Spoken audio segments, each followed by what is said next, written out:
We are in South Africa, Cape Town. We have a game against Pakistan today, but it's getting washed off probably.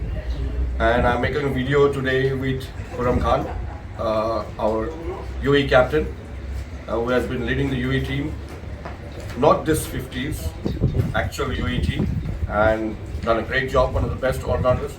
Welcome, Khuram bhai. Nice to have you on my show. Thank you, Abhay. Thanks for having me. I've been waiting for this long time, and you're the first person I'm shooting from UAE. I've done a lot of players from India and a lot of clubs also done. How do you feel being part of this 50s World Cup? Let me start from here and go backwards. First of all, Abhay, I feel really lucky that I'm the first UAE player to be interviewed by you. It's definitely something very important for me. Secondly, representing Masters team here in the tournament, it's definitely a proud moment. Once you work playing on your young days, for UAE national team, wearing those colors, and then you stop being a coach, something. And now those days, I feel like those days are coming back. Then I'm putting the colors again and representing the country. And with you guys, all the plays which I have played when I was young and I was playing for UAE. So it's good to have those memories back.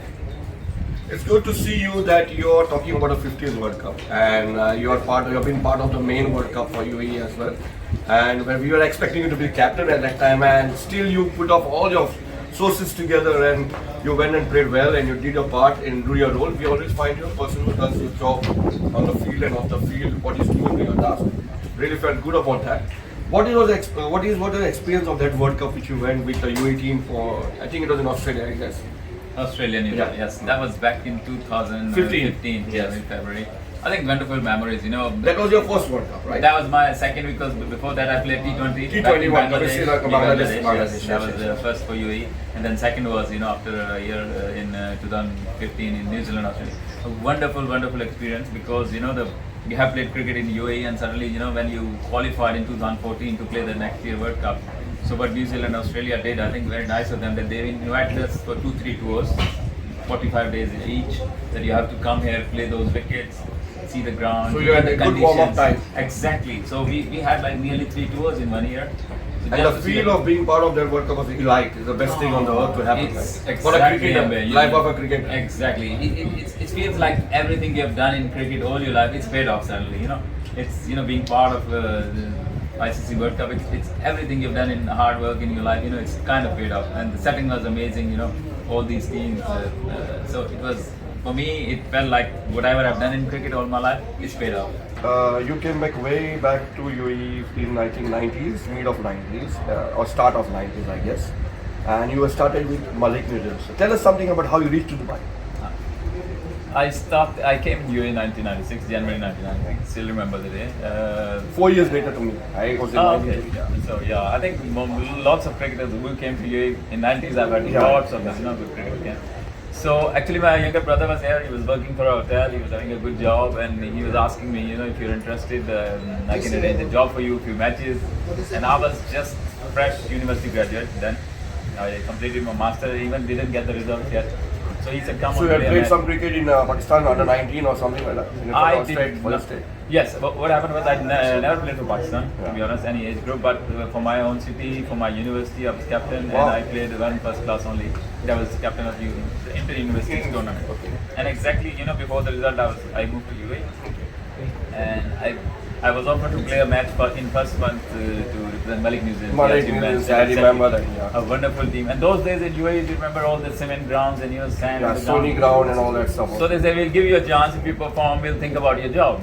I said, okay. And then they told it's a cement match. I said, well, I will perform, don't worry. So I scored 105 in first game, took 2 wickets against the Nata. The Emirates. And that's it, they gave me a job. And then I think Malik went to win the trophy then. That was the Sony Cup, I guess, on day night. It was 20 to 10. I remember the games against you as well on that. And if you remember, the cricket was very competitive back those days. There were lots of good teams. Good teams, good cricketers, good first-class cricketers from India, Pakistan, Sri Lanka. Exactly. Emirates Airline, Lanka Lines. So those days, 10 top teams were there. So winning every tournament was not possible, but we were very competitive team. We used to win every now and then. We won some good tournaments, Ramadan Cups and Sony tournament. So you landed up in Emirates from there? From there, 2.5 years, Emirates was approaching me if he wanted to play. I said, well, I will only play if I get a job, obviously. I've got a job with them, Malik News to play cricket, so if you offer me a good job. And then they came back after, 2.5 years in Malik News. They offered me a good job. I said, I'm ready to move on. It was very nice to get into the Emirates side. At that time, the Emirates star-studded side with Arjun Raja was there. I remember good side it was. And so you got into the Emirates side. And then what was it like from there? So when I joined You're Emirates, a flight person. I was, yeah. Traveling, I joined in playing. cabin crew, exactly. The field was cabin crew, so I was flying as well.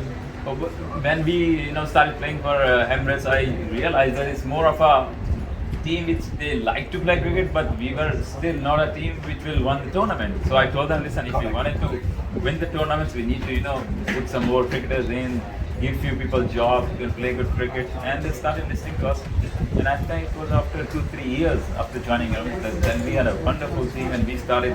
And once we had, I think Krishnan was there. Krishnan was there, and I think once Peter Roderick became captain, at that time we had a team which I remember 2.5 years, nearly 3 years, we never lost a single match. So we won every tournament. Peter Roderick is my mate from Goa as well. Ah, yes, you know that. wonderful cricketer. Great cricketer for the club. Good cricketer from India. Frankly speaking, what you did for Emirates Alliance, and you build up the team, you grew it like what Saurav Ganguly does for India. It's the same thing you did for UAE main team as well. UAE national team. You got in the UAE national team. Your first game, you'll have to tell me about it a little bit. And how you got pulled in. I think Abid Ali was the coach, or Mustaq Mahmood was the coach at that time particular. So how was it like getting in the UAE side in the initial stage of yours? When I got in UAE team, that was back in 2000 in July. We were supposed to travel. Who was your captain? Saeed Al Safar was captain. Saeed Al. And this was, World Cricket League, ICC, in Canada. So that was the first time that the UAE, I was eligible to play for UAE, because those days the rule was that Keep it changing. Exactly. Yes. So those days were only 2 or 3 expatriates can be in the team, but only 2 can play for the team. Yes, so yes. we were Lot of rules. Yeah. Exactly. And I remember going to Sharjah Cricket Stadium. In the trials, there were at least 150 people. You were trying. Rana Akbar, our teammate today, he was part of that, and then all the good cricketers, because I was playing for UAE in UAE domestic for 4 years. So it was pressure. Obviously, so many good cricketers. But you have done a good job already. A lot of performances were done. I had a lot of performance, and I was pretty confident that I will get in the team. But then, those days that I'll be. But anyway, I went to the team and I went to the tour, and I think I was one of the best performer because I took 23 wickets. I scored 260 with the average of 53. You still remember those days? Exactly, and it was a wonderful tournament. And after that, I think, scored 260 runs with the average of 53 and taking 23. Oh, still remember those days, huh? Still remember those days because that was my first performance for UAE. And after that, I think I never looked back. I was always, one of the top performers because I loved the game and I knew, this game I can, since I was playing from Pakistan and I had good times. So after that, I think there was never a chance. Never looking back. Exactly. And what was your journey from there to leading the UAE side? How it happened and what was it? I think it started, it came very quickly. I never expected because first tour we did in Canada with Saeed Al Safar, and second, the third tour I remember we went to Singapore. Okay. And what happened, the captain, so we played first 2 games and then there was a 4-day break. Yeah. So the captain decided he's going to travel back to UAE from Singapore and then he'd come back before the game. Okay. So he went back, mother was not well, and when he decided to come back, the board didn't allow him to come back. And then you were asked to lead. And then I was asked suddenly to lead the team. So you had a lot of seniors at that time in the team. I had a lot of seniors, those teams, if you remember Ahmed Nadeem, Saeed Safar was there, Tokir was there, and Ahmed Saeed, the left-arm fast bowler.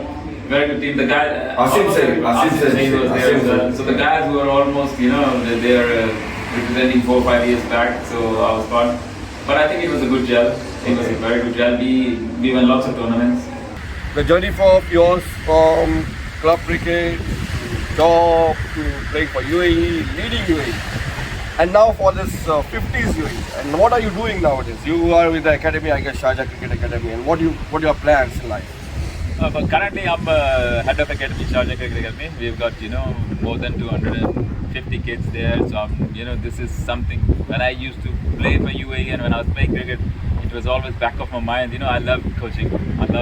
Even so you have done some coaching ICC levels. What level? I've done ICC level 2, and I'm currently looking for level 3. Hopefully very soon I'll be doing. Hopefully I'll be joining you there. I want some part of that. ICC level 3. Exactly. So I love coaching and I'm enjoying my job. I'm head of Sharjah Cricket Academy, and this is what I wanted to take in the future as well. To remain with the teams and pass on the knowledge which I had. And now with the 50s World Cup here in South Africa. What are your plans? Like how you plan in the future, and what is your one sentence or one word to the people for cricket? What the youngsters, the people who build up their career, what do you like to tell them? The future, obviously, I would like to be associated with cricket somehow. You know, coaching always definitely Selection, something very close yeah. to me. Selection, yeah, but I would probably be in coaching. For future, for kids, any message you ask me, I said, if I can pass on one word, it's hard work. You know, there's nothing comes easy in life. There is no shortcuts. If you want to be somewhere, if you know, look at your ideas, ask them how much hard work they have done. So it's just hard work, dedication, and believe in yourself. You know, because success is not overnight that you will wake up one day and oh suddenly you're a cricketer. No, it's a lot of hard work. When you see on TV somebody's doing well, it's hours and days. You know, sleepless nights. You know, just hard work, believe in yourself, and Thank you very much, Kuri. thanks. a As lot. I call you, thank you very much. Thank you.